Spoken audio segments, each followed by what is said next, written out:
بہت سی باتیں لہجہ و انداز سے سمجھی جاتی ہیں۔ قرآن کریم 23 برس کے عرصے میں نازل ہوا۔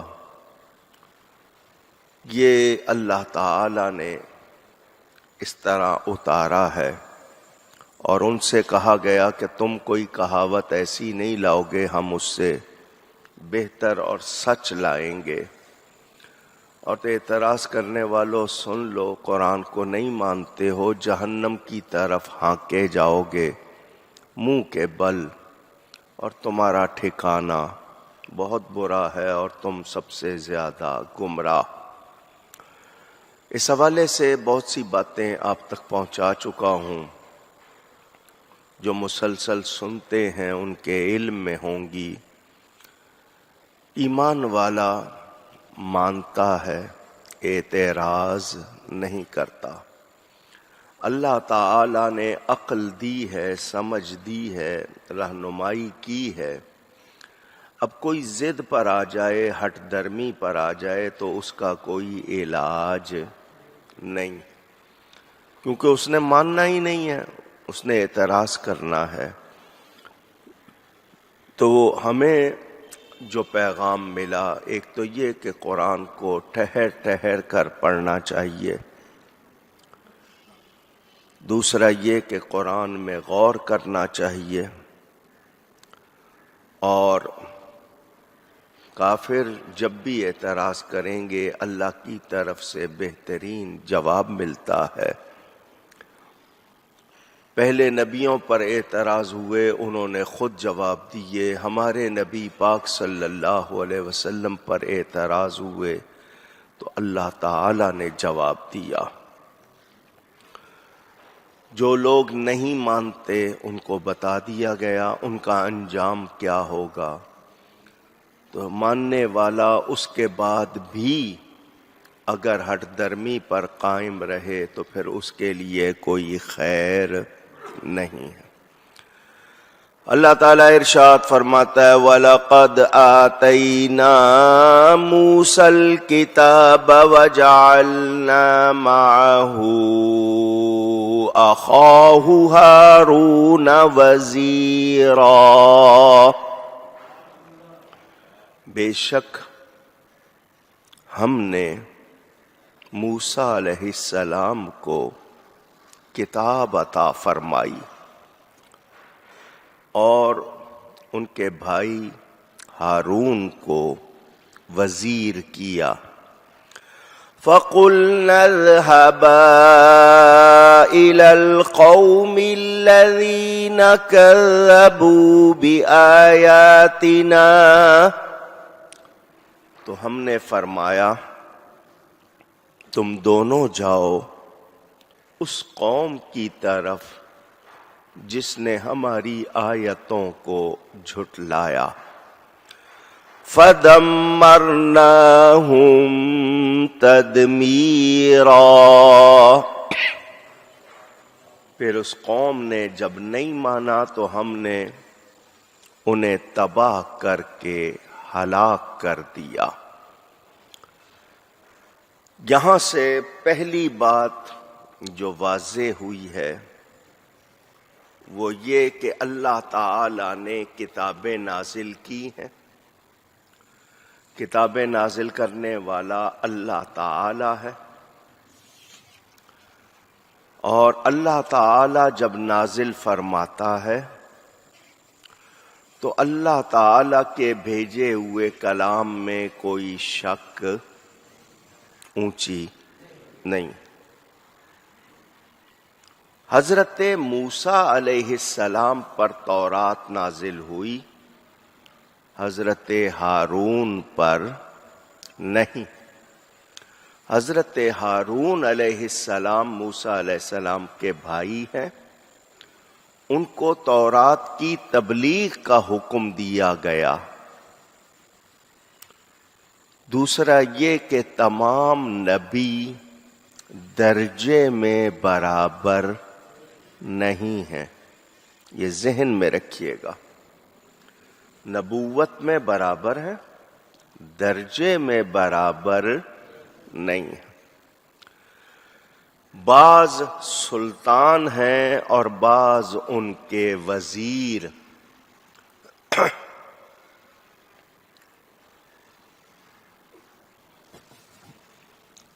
یہ بھی سمجھ لیں کہ کوئی اللہ تعالی کا وزیر نہیں ہے.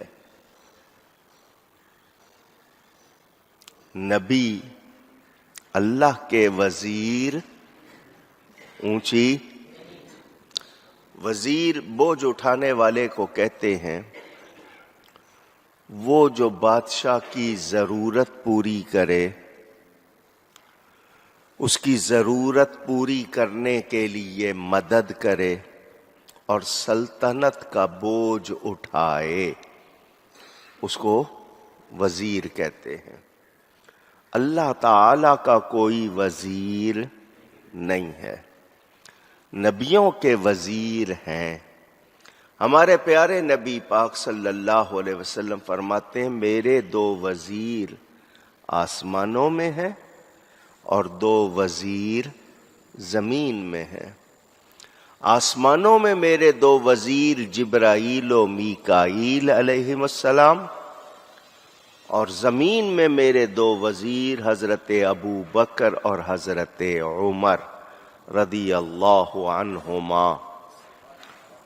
تو اس سے پتہ چل گیا کہ نبی پاک کی سلطنت آسمانوں میں بھی ہے، زمین میں بھی ہے. ان کی بادشاہی آسمانوں میں بھی ہے اور زمین میں بھی ہے. اللہ تعالی ضرورتوں سے پاک ہے اور بے نیاز ہے.